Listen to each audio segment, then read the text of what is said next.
Hello everyone, हम class 6 विज्ञान NCERT को स्टडी कर रहे हैं। आज के इस वीडियो में हम इस बुक का चैप्टर नंबर 8 जिसका टाइटल है शरीर में गति, उसको डिस्कस करेंगे। ये जो बुक है क्लास 6 विज्ञान की, वो विज्ञान को लेकर के आपकी एक बेसिक अंडरस्टैंडिंग डेवलप करती है। तो चलो स्टार्ट करते हैं। इस चैप्टर में ये बताया हुआ है कि इंसान और जंतु जो है वो किन कारणों की वजह से एक जगह से दूसरी जगह पर गति कर पाते हैं। उनका जो शरीर है उनमें मूवमेंट जो है वो किस तरीके से देखने को मिलता है, इन सभी के बारे में यहाँ पर डिस्कस किया हुआ है। तो सबसे पहले हम बात करेंगे इंसानों की। आप सभी को पता है कि इंसानों का जो शरीर है वो अस्थि, उपास्थि, मांसपेशियों इन सभी से मिलकर के बना होता है। हमारे शरीर में कुछ जॉइंट होते हैं जिन्हें हम संधि कहते हैं, और उन्हीं संधि की वजह से हमारे शरीर में गति देखने को मिलती है, और उसी गति की वजह से इंसान जो है वो एक जगह से दूसरे जगह पर जा पाते हैं। अब इन इम्पोर्टेंट संधियों के बारे में हम डिस्कस करेंगे अलग अलग। जैसे कि हमारे जो कंधा है वहाँ पर जो संधि है उसको अलग नाम से जानते हैं। हमारे गर्दन और हमारा जो सिर है जिस संधि से जुड़ा होता है उसको अलग नाम से जानते हैं। तो आपको स्पेसिफिक इन संधियों के नाम जो है वो आपको ध्यान में होने चाहिए। सबसे पहले हम डिस्कस करेंगे कंदुक खल्लिका संधि। ये जो कंदुक खल्लिका संधि है वो कंधे से हमारे हाथ को जोड़ती है, और इसी संधि की वजह से जो हमारा हाथ है वो चारों तरफ मूवमेंट, गति कर पाता है। यहाँ पर जो है वो हमारे कंधे की जो हड्डी होती है, कंधे की जो अस्थि होती है, वो एक कटोरी के समान एक स्थिर अवस्था में होती है, और उसमें हाथ की जो अस्थि होती है वो उसमें जॉइंट होती है, और उसमें एक तरीके से मूवमेंट देखने को मिलता है। यहाँ पर आप इस तरीके से समझ सकते हो कि ये जो है, ये जो बेलनाकार जो अवस्था आपको दिख रही है हमारा हाथ है, और इसमें चारों तरफ जो है वृत्ताकार अवस्था में ये जो संधि है इसमें गति देखने को मिलती है। नेक्स्ट जो संधि है उसको बोलते हैं धुराग्र संधि। हमारे गर्दन तथा सिर को जोड़ने वाली जो संधि है उसको धुराग्र संधि बोलते हैं। इसी के द्वारा सिर जो है वो आगे पीछे दाएं बाएं घूम सकता है। धुराग्र संधि में बेलनाकार अस्थि एक छल्ले में घूमती है। नेक्स्ट संधि है हिज संधि। हिज संधि में क्या होता है, हमारा जो घुटना होता है वहां पर हिज संधि होती है, और हिज संधि की वजह से ही हमारा जो घुटना है वो आगे और पीछे मूवमेंट कर पाता है। हमारे शरीर में कुछ अचल संधि भी होती हैं, जैसे कि जब आप मुंह को खोलते हो तो आपका जो निचला जबड़ा है उसी में गति दिखाई देती है, जो ऊपरी जो जबड़ा होता है उसमें गति दिखाई नहीं देती है। वो हमारे कपाल से इस तरीके से जुड़ा होता है कि उसमें गति नहीं होती है, और इसी तरीके की संधि को बोलते हैं अचल संधि। नेक्स्ट अगर हम बात करें, जबड़े और कपाल के मध्य अचल संधि है। नेक्स्ट अगर हम बात करें तो हमारे शरीर में कुछ और भी इम्पोर्टेंट चीज़ें होती हैं। जैसे कि आप शरीर को अगर आप देखोगे तो हमारा जो मानव शरीर जो है वो एक कंकाल से बना होता है। मतलब बहुत सारी हड्डियां जो हैं वो जॉइंट्स के थ्रू जुड़ी होती हैं, जो अलग अलग तरीके से एक अच्छा स्ट्रक्चर देने की कोशिश करती हैं मानव शरीर को।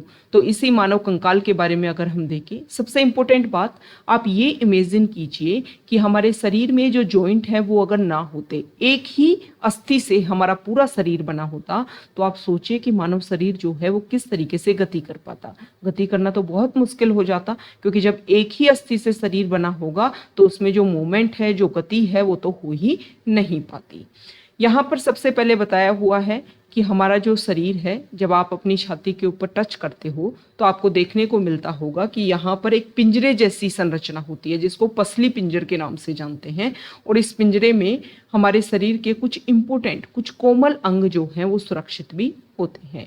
यहाँ पर जो है ये पसलियाँ जो हैं वो पीछे जाकर के मेरुदंड से जुड़ी होती है, और इस तरीके की संरचना बनाती है। मेरुदंड जो होती है, इसके बारे में अगर हम देखें तो पीठ के बल पर आप अनुभव करते हो कि मेरुदंड होती है, छोटी छोटी अस्थियों से मिलकर के बनी होती है।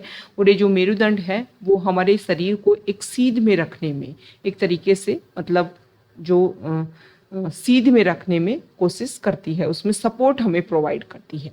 ये कंधे की अस्थियां हैं, ये आपकी श्रोणी अस्थियां हैं, और ये आपका कपाल है। मानव खोपड़ी है, और मानव खोपड़ी जो है वो मजबूत अस्थियों से मिलकर के बना होता है, और हमारे शरीर के जो कोमल अंग हैं उनको सुरक्षित रखने की कोशिश करता है। अब इसके अलावा बात कर ली हमने अस्थियों की, अब बात कर लेते हैं उपास्थि की। हमारे शरीर में कुछ ऐसी संरचना भी होती हैं जो अस्थियों की जितनी कठोर नहीं होती हैं, लेकिन फिर भी वो कठोर होती हैं। जैसे कि कठोर अस्थियों जितनी कठोर नहीं होती कि उनको मोड़ा नहीं जा सकता, लेकिन वो कठोर तो होती हैं, उसको बोलते हैं उपास्थि। जैसे आप कान को, अपने कान को पकड़िए और उसमें आप देखोगे कठोर है, लेकिन अस्थियों जितनी, हड्डियों जितनी कठोर नहीं है, उनको मोड़ा जा सकता है, इसको बोलते हैं उपास्थि। इसके अलावा हमारे शरीर में क्या होती है, वो होती है पेशियां। जब भी आपकी कोई भी अस्थि जो है, कोई भी हड्डी जो है, उसमें कोई मूवमेंट होता है, तो उस अस्थि को आगे पीछे करने में दो पेशियां जो है वो संयुक्त रूप से काम करती हैं।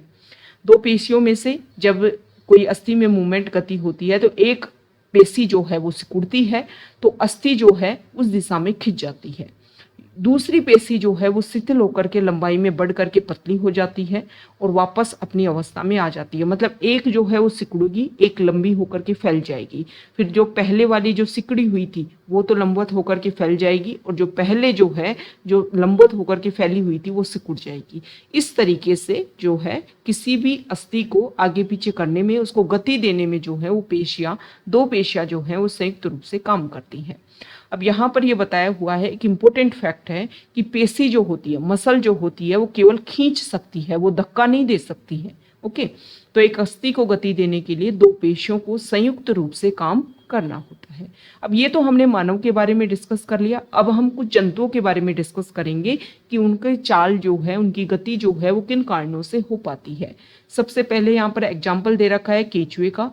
केंचुए का जो शरीर है वो अस्थियों से नहीं बना होता है। यहाँ पर उसका जो शरीर है, एक तरीके से अगर हम देखें तो यहाँ पर पेशियों से मिलकर के उनका शरीर बना होता है। और जो केंचुआ जो होता है, जब भी उनकी चाल जो होती है, तो इसमें क्या करता है, पहले वो अपने मुंह के, मतलब जो शरीर का जो अग्रभाग होता है उसको जमीन से जकड़ करके स्टेबल करता है, स्थिर करता है, और पीछे वाले भाग में फिर क्या करता है, मूवमेंट, गति करता है। फिर जब पीछे वाला भाग सिकुड़ करके आगे आ जाता है तो उसको स्थिर करता है जमीन में, और फिर आगे वाले भाग में गति करता है। इस तरीके से केंचुआ जो है चल पाता है। केंचुआ अपने रास्ते में आने वाली जो भी मिट्टी है उसको खाता है। उसका शरीर अनपचे पदार्थ को बाहर निकाल देता है। केंचुए द्वारा किए गए इस कार्य से मिट्टी जो है बहुत उपजाऊ बन जाती है, और जिससे पौधों को फायदा होता है। इस केंचुए के शरीर में छोटे छोटे सूख होते हैं। ये सूख बाल जैसी आकृति होती है। ये जो सूख हैं वो पेशियों से जुड़े होते हैं, और ये सूख जो है वो मिट्टी में उसकी पकड़ को मजबूत बनाते हैं। ओके, उनका जो शरीर है वो चिकना पदार्थ होता है उनके शरीर में, जो इनको चलने में सहायता करता है। इस तरीके से जो केंचुआ जो है उसमें चाल देखने को मिलती है। अब है नेक्स्ट घोंगा। घोंगे में सबसे पहले तो इस तरीके की स्ट्रक्चर आपको ऊपर लेवल पर देखने को मिलेगी।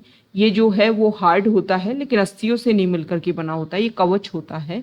अब यहाँ पर जब भी घोंगे में मूवमेंट देखने को मिलेगा, इस जो ये कठोर जो आवरण है, इसमें से आपको इस तरीके की संरचना बाहर निकलती दिखाई देगी, और ये अपनी पाद पेशियों से, मतलब पेशियों से बना हुआ शरीर होता है, उसी में मूवमेंट देखने को मिलता है, और इस तरीके से घोंगा भी चल पाता है। नेक्स्ट है तिलचट्टा। तिलचट्टे के बारे में बता रखा है कि 3 जोड़ी यहाँ पर पांव देखने को मिलते हैं, 2 जोड़े पंख भी जुड़े होते हैं, अगले पैर संकरे, पिछले पैर चौड़े और बहुत पतले होते हैं। इनका शरीर कठोर बाह्य कंकाल द्वारा ढका होता है। बाह्य कंकाल विभिन्न एककों की परस्पर संधियों द्वारा बनता है, जिसके कारण गति संभव हो पाती है। मतलब जो कवर है वो कंप्लीट एक नहीं है, जगह जगह जॉइंट से जुड़ा हुआ है, जिसकी वजह से ही गति संभव हो पाती है। अब हम बात कर लेते हैं पक्षी की। देखो, पक्षी इंपॉर्टेंट है। पक्षी हवा में उड़ते हैं, भूमि पर चलते भी हैं। बतख और हंस जैसे कुछ पक्षी जो है वो जल में तैरते भी हैं। तो ये सारी चीजें कैसे हो पाती हैं? उनका शरीर जो है उड़ने के लिए अनुकूलित होता है। उनकी जो अस्थियां होती हैं उनमें वायु प्रकोष्ठ होते हैं, जिसके कारण उनकी अस्थियां हल्की परंतु मजबूत होती हैं। पिछले पांव जो होते हैं उनकी अस्थियां चलने और बैठने के लिए अनुकूलित होती हैं, और आगे की पांव की जो अस्थियां हैं वो रूपांतरित होकर के पक्षी के पंख बनाती हैं। कंधे की अस्थियां मजबूत होती हैं। वक्ष की अस्थियां उड़ने वाली पेशियों को जकड़े रखने के लिए विशेष रूप से रूपांतरित होती हैं, और पंखों को ऊपर नीचे करने में सहायक होती हैं। तो ये पक्षी के बारे में हमने डिस्कस किया कि किस तरीके से जो पक्षी हैं वो चल पाते हैं। अब बात कर लेते हैं मछली। मछली जो है उनका आगे का शरीर नुकीला होता है, और इस तरीके के शरीर की संरचना को बोलते हैं धारा रेखीय। नाव की आकृति जैसे उनके शरीर होता है, और इसमें क्या होता है कि मछली का शरीर जब मूवमेंट करता है, गति करता है, तो जब उनका आगे का हिस्सा एक तरीके से इस साइड होता है, इस दिशा में होता है, तो पीछे का हिस्सा जो है वो विपरीत दिशा में होगा। और जब इनके बॉडी में मूवमेंट देखने को मिलता है तो बॉडी को एक झटका मिलता है, और ये जो झटका है वो ही उनको आगे बढ़ने में सहायता करता है। तो इस तरीके से मछली के शरीर में गति दिखाई देती है। यही रीजन है कि जब गोताखोर अपने पैरों में पखों की तरह के ही विशेष फ्लिपर पहनते हैं जो उन्हें जल में तैरने में सहायता करते हैं। मछली के शरीर पर और भी पख होते हैं जो तैरते समय जल में संतुलन बनाए रखने एवं दिशा निर्धारण में सहायता करते हैं। तो इस तरीके से जो मछली है वो भी चल पाती है। मछली का शरीर जब ऐसा होता है तो वो इस तरीके से जब वो पानी में तैरती है ना, तो ये जो उनका तीखा जो आगे का शरीर होता है वो पानी को चीरते हुए एक तरीके से जो पानी है वो उनके शरीर के यहाँ पर और यहाँ पर जो है वो बगलों में से निकल जाता है। मछली जो है वो आगे आगे तैर पाती है। अब सांप जो है वो कैसे चलते हैं? सांप जो है वो सरल रेखा में नहीं चलते हैं, इस तरीके की वलयाकार अवस्था में चलते हैं।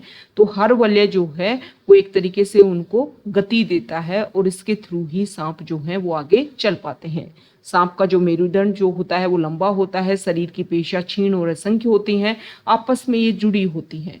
मतलब सांप जो है उसका शरीर, उसमें जो पेशियां, मेरुदंड, पसलियां और त्वचा जो भी हैं वो आपस में एक दूसरे को जोड़ती हैं, और शरीर में अनेक वलय होते हैं, प्रत्येक वलय उसे आगे की ओर धकेलता है, और इस तरीके से सांप जो है वो बहुत तेज गति से चल पाता है। तो ये सब हमने डिस्कस किया, कुछ बेसिक जानवरों के बारे में और कुछ बेसिक इंसानों के बारे में। अब यहाँ पर इस चैप्टर के सारांश है, इसमें बताया हुआ है कि किस तरीके से मानव का शरीर और किस तरीके से जो पक्षी, मछली, सांप, तिलचट्टा, इनका शरीर जो है वो काम कर पाता है। आपके लिए इम्पोर्टेंट है। मानवों को हमने देख लिया, पक्षियों की जो है आप वो हम देख ही चुके हैं कि उनकी अस्थियां जो हैं वो हल्की होती हैं, उनमें वायु प्रकोष्ठ होते हैं जिसकी वजह से वो अच्छे से उड़ पाते हैं। मछली शरीर के दोनों ओर एकांतर क्रम में विलय बनाकर जल में तैरती है। सांप के शरीर के दोनों ओर एकांतर क्रम में विलय बनाते हुए भूमि पर वलयाकार गति करता हुआ आगे बढ़ता है। सारी अस्थियां, पेशियां सब आपस में जुड़ी होती हैं। तिलचट्टा जो है वो भी कठोर आवरण से ढका होता है, बाह्य कंकाल बोलते हैं। सारी जो चीजें हैं वो जुड़ी होती हैं जो उसको चलने में और उड़ने में सहायता करती है। घोंगा जो है वो पेशीय पाद की सहायता से चलता है। केंचुए में गति जो है वो शरीर की पेशियों के बारी बारी से विस्तरण एवं संकुचन से, मतलब इस तरीके से केंचुआ है इस तरह फैला हुआ है, तो यहाँ पर जो है वो सिकुड़ेगा और इस भाग को आगे लेकर के आएगा, फिर जो है यहाँ से स्थिर होगा और इस भाग को आगे फैलाएगा। मतलब संकुचन और विस्तरण की प्रक्रिया से ही उनके शरीर में गति देखने को मिलती है। तो ये हमारा क्लास 6 साइंस का चैप्टर नंबर 8 जो काफ़ी ज़्यादा इम्पोर्टेंट है, बेसिक इन्फॉर्मेशन आपको होनी चाहिए। Okay, thank you.